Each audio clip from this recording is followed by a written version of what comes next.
Bismillahirrahmanirrahim. Assalamualaikum warahmatullahi wabarakatuh. Apa kabar kakak-kakak semua? Semoga kalian selalu diberikan kesehatan dan keselamatan oleh Allah Subhanahu wa taala ya. Pada kesempatan kali ini, Ibu akan menjelaskan tentang iman kepada malaikat. Sebelum kita masuk ke dalam materi pembahasan, kita harus mengetahui dulu nih tujuan pembelajaran apa saja yang harus kalian ketahui pada materi kali ini. Oke, tujuan pembelajaran yang pertama yaitu kalian mampu menjelaskan pengertian iman kepada malaikat Allah. Yang kedua, kalian mampu menghafal 10 malaikat Allah dan menjelaskan tugas serta sifat malaikat Allah. Yang ketiga, kalian mampu menunjukkan dan menjelaskan kisah-kisah atau bukti atau dalil kebenaran adanya malaikat. Oke, kita masuk ke dalam pembahasan yang pertama. A. Pengertian malaikat. Iman kepada malaikat Allah merupakan rukun iman yang kedua setelah beriman kepada Allah. Allah menciptakan makhluknya dalam dua jenis, yaitu nyata dan gaib. Makhluknya yang nyata diantaranya adalah manusia, tumbuh-tumbuhan, dan hewan. Sedangkan makhluk gaib diantaranya yaitu malaikat, jin, dan setan. Malaikat adalah makhluk Allah yang keberadaannya tidak mampu disentuh oleh panca indera manusia. Malaikat Allah diciptakan Allah dari an-nur atau cahaya yang keberadaannya dapat kita rasakan tapi kita tidak dapat menyentuhnya. Ya, di sini udah jelas ya. Iman kepada malaikat adalah rukun iman yang kedua setelah kita beriman kepada Allah. Nah, Allah menciptakan dua jenis makhluknya, yaitu nyata dan gaib. Maksudnya nyata adalah bisa dilihat oleh panca indera, sedangkan gaib adalah tidak dapat dilihat oleh panca indera. Nah, makhluk Allah yang nyata itu seperti manusia, hewan, tumbuh-tumbuhan. Jadi yang hidup ya itu adalah makhluk Allah yang nyata. Sedangkan makhluk Allah yang tidak nyata atau gaib yaitu setan, malaikat, iblis, jin kayak gitu ya. Jadi tidak terlihat ya. Tidak terlihat tapi bisa dirasakan. Jadi kita tidak bisa disentuh, kita tidak bisa menyentuhnya ya, tidak bisa dilihat oleh panca indera juga. Maksudnya mata ini tidak bisa melihat, tapi kita bisa merasakan keberadaannya kayak gitu ya. Itu malaikat. Malaikat tercipta dari nur atau cahaya. Meskipun dia tercipta dari cahaya, dia tidak sombong ya. Ketika malaikat dan iblis diperintahkan untuk bersujud kepada Nabi Adam, malaikat hanya bertanya, ya Allah, ya sebenarnya mereka juga berpikir ya mungkin aneh gitu, kenapa kita harus bersujud kepada Nabi Adam gitu. Ya kalau dalam bahasa kita ya begini, ya Allah kenapa aku harus bersujud kepada Adam gitu, kepada Nabi Adam. Kalau Allah menjawab, karena Nabi Adam lebih mulia dari malaikat gitu. Ketika ditanya, malaikat, dapatkah kamu menumbuhkan pohon? Maka jawaban malaikat tidak bisa. Karena apa? Karena malaikat belum tidak mendapatkan ilmunya, sedangkan manusia sudah mendapatkan ilmunya ya. Manusia dapat menanam pohon, manusia dapat membuat kursi, membuat rumah, sedangkan malaikat ketika diperintah pasti tidak bisa. Dan kenapa manusia lebih mulia dibandingkan malaikat? Karena manusia memiliki hawa nafsu ya. Jadi wajar ya ketika kita pengen makan banyak, kita pengen ini, kita pengen itu, karena kita memiliki hawa nafsu, sedangkan malaikat tidak memiliki. Makanya kenapa ketika Allah perintahkan wahai malaikat bersujudlah, maka malaikat akan bersujud ya. Sebelum diperintah malaikat akan tetap bersujud seperti itu. Jadi malaikat tidak memiliki hawa nafsu. Yang memiliki hawa nafsu hanya manusia. Makanya kenapa manusia lebih mulia dibandingkan iblis dan malaikat. Apalagi kalau kita bisa terhindar dari atau bisa menjaga dari hawa nafsu kita. Jadi kita bisa mengontrol hawa nafsu kita agar hawa nafsu ini tidak menjerumuskan kita kepada perbuatan yang tidak baik yang berakibat dosa atau bahkan kemusyrikan kepada Allah. Oke, next. Nama dan tugas malaikat. Yang pertama, malaikat Jibril. Malaikat Jibril bertugas untuk menyampaikan wahyu. Yang kedua, malaikat Mikail bertugas untuk mengatur dan membagi rezeki dari Allah. Yang ketiga, malaikat Israfil bertugas untuk meniup sangkakala yang menjadi tanda terjadinya hari kiamat. Yang keempat, malaikat Israfil bertugas untuk mencabut ruh setiap makhluk. Malaikat Raqib bertugas untuk mengawasi dan mencatat setiap amal perbuatan baik, sedangkan malaikat Atid bertugas untuk mengawasi dan mencatat setiap amal perbuatan buruk. Malaikat Munkar bertugas untuk menanyai setiap manusia di alam kubur. Kemudian malaikat Nakir bertugas untuk memberi hukuman kepada setiap manusia di alam kubur. Kemudian malaikat Malik bertugas untuk menjaga dan mengawal neraka. Ya, malaikat Malik memiliki sifat yang tegas dan keras. Sedangkan malaikat Ridwan bertugas untuk menjaga dan mengawal surga. Malaikat Ridwan memiliki sifat yang baik dan ramah. Nah, di sini udah jelas ya. Jadi tugas-tugasnya nih, tugas-tugas malaikat. Jadi ketika Nabi Muhammad SAW mendapatkan wahyu, maka wahyu itu diturunkan melalui malaikat Jibril. Nah, ketika Allah menurunkan hujan, ketika Allah menurunkan rezeki kepada kita, ketika Allah menurunkan kebaikan, kesenangan kepada kita melalui malaikat Mikail. Nah, kemudian yang bertugas meniup sangkakala ya. Jadi ketika nanti sebelum hari kiamat terjadi, jadi malaikat Israfil itu akan meniup sangkakala terlebih dahulu. Baru setelah itu terjadilah kiamat yang menghabiskan semua yang ada di langit maupun di bumi gitu. Kemudian malaikat Israfil bertugas untuk mencabut setiap ruh. Jadi ketika ada orang yang meninggal ya, jadi malaikat Israfil lah yang bertugas untuk mencabut nyawanya gitu. Jadi malaikat Israfil akan mendatangi siapa yang saat itu sudah jadwalnya untuk meninggal. Ya, setiap manusia memiliki jadwal, maksudnya yang ada di bumi ini ada jadwalnya tersendiri ya. Kita tidak akan tahu jadwal kita kapan untuk meninggal. Tapi yang pasti semua makhluk yang ada di bumi dan di langit akan musnah atau akan hilang gitu. Karena apa? Karena yang ada di dunia ini, yang ada di langit dan di bumi itu tidak kekal, semuanya fana atau tidak selamanya, hanya sementara gitu.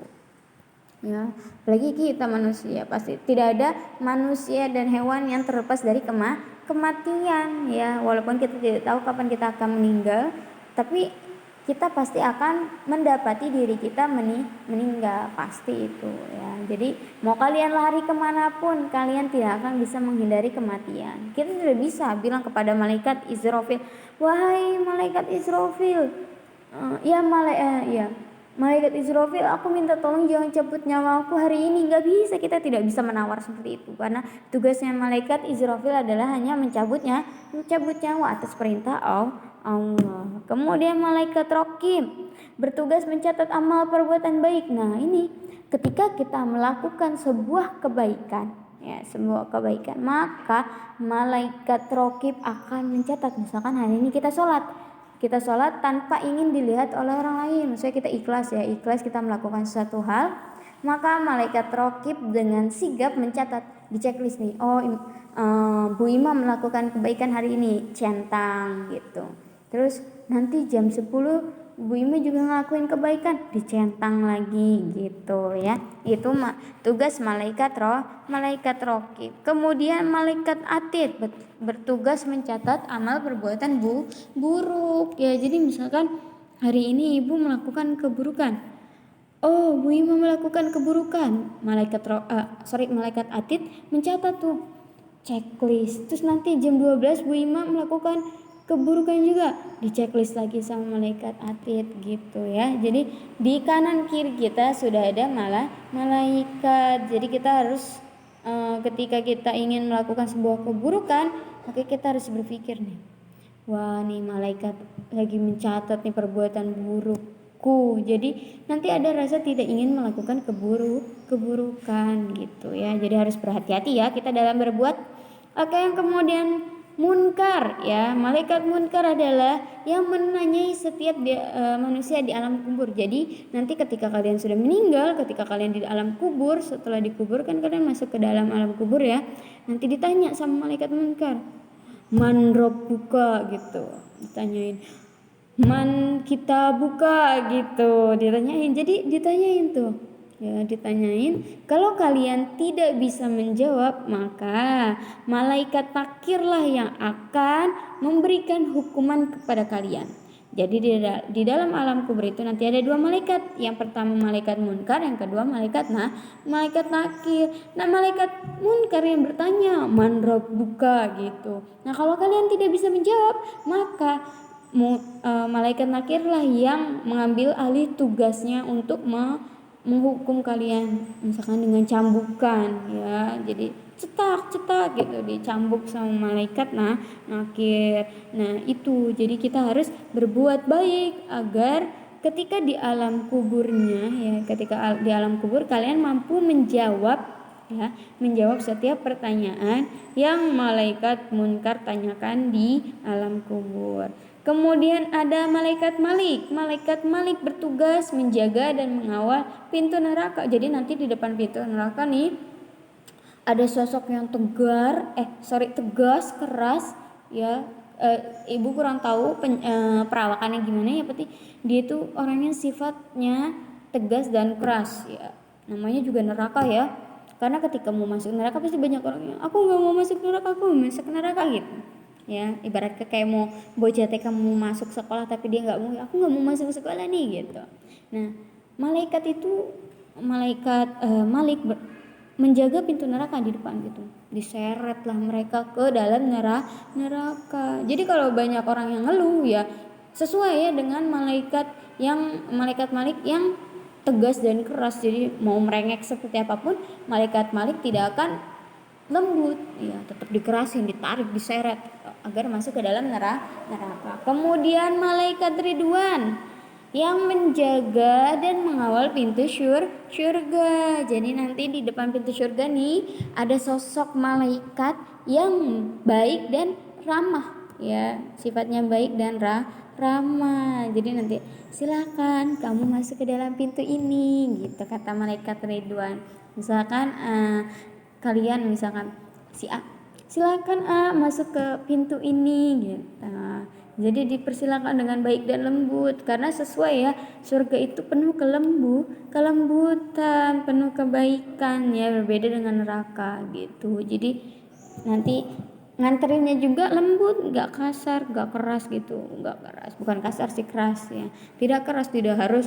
Masa iya mau masuk surga aja kudu dipaksa-paksa, ayo kamu masuk surga, enggak aku pengen masuk neraka, kan nggak mungkin ya. Pasti semua orang pengen masuk surga. Jadi kenapa sifat malaikat Ridwan itu baik dan ramah. Nah itu tadi adalah 10 nama dan tugas malaikat yang harus kita ketahui ya, yang harus kita ketahui, wajib kita ketahui ini, karena iman kepada malaikat pun termasuk dalam rukun iman yang kedua ya.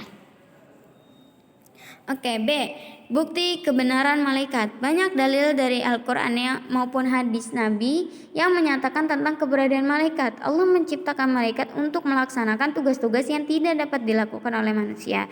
Percaya atau mengimani keberadaan malaikat adalah kewajiban bagi setiap umat Islam. Malaikat adalah makhluk Allah yang selalu berinteraksi dengan manusia. Jika kita ingin berbuat kebaikan, maka malaikat akan selalu mendorong kita untuk segera melakukannya. Sebaliknya, jika kita ingin berbuat keburukan, maka malaikat pun akan datang untuk memperingatkan kita agar tidak melakukannya.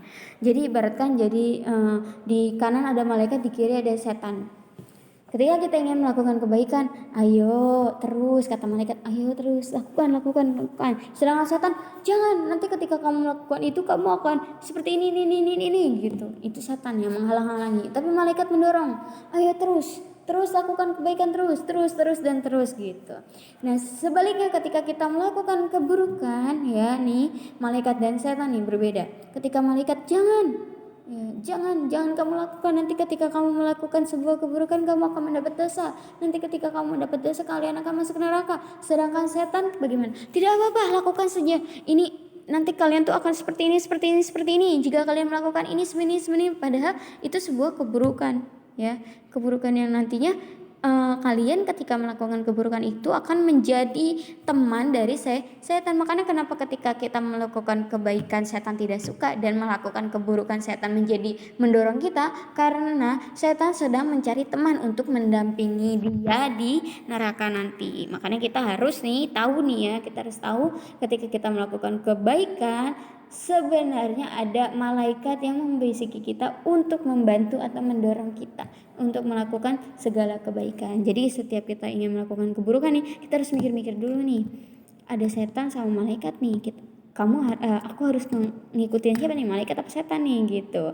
Nah, ketika kalian sudah beriman kepada malaikat, insya Allah kalian akan selalu mengikuti kebaikan gitu yang didorong-dorong oleh malaikat, dan menjauhkan keburukan yang didorong-dorong oleh setan. C. Meningkatkan keimanan kepada Allah dengan mempercayai adanya malaikat Allah. Nah, ma yalfizu min qaulin illa ladaihi raqibun atid. Tidak ada suatu kata yang diucapkannya melainkan ada di sisinya malaikat pengawas yang selalu siap mencatat. Quran surat Qaf ayat 18. Nah, sini menjelaskan tentang malaikat Raqib dan Atid, ya, Raqib dan Atid yang tugasnya mencatat amal kebaikan, ya, mencatat amal kebaikan dan keburukan. Jelas ya, jadi selalu ada pengawas yang setiap saat siap untuk mencatat amal kalian. Makanya kalian jangan merasa kalian tidak diawasi, karena Allah itu maha melihat, ya, 24 jam Allah melihat ke perbuatan kita. Begitupun malaikat yang dengan sigap mencatat setiap amal keburukan dan kebaikan kita.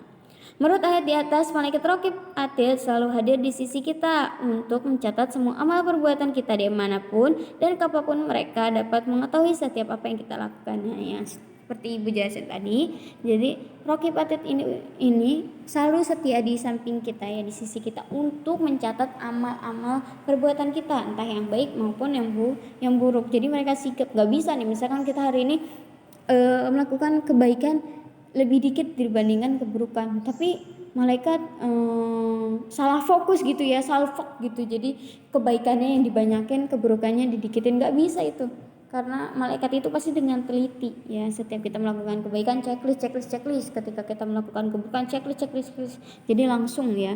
Jadi tidak ada kata salah fokus ya, salah fokus yang mengakibatkan ketuker gitu amalnya, itu nggak akan, ya. Jadi hati-hati dalam beramal, karena ada dua malaikat yang akan dengan sigap mencatat setiap perbuatan kita. Oke, sekian yang dapat Ibu sampaikan, kurang lebihnya Ibu mohon maaf. Wassalamualaikum warahmatullahi wabarakatuh.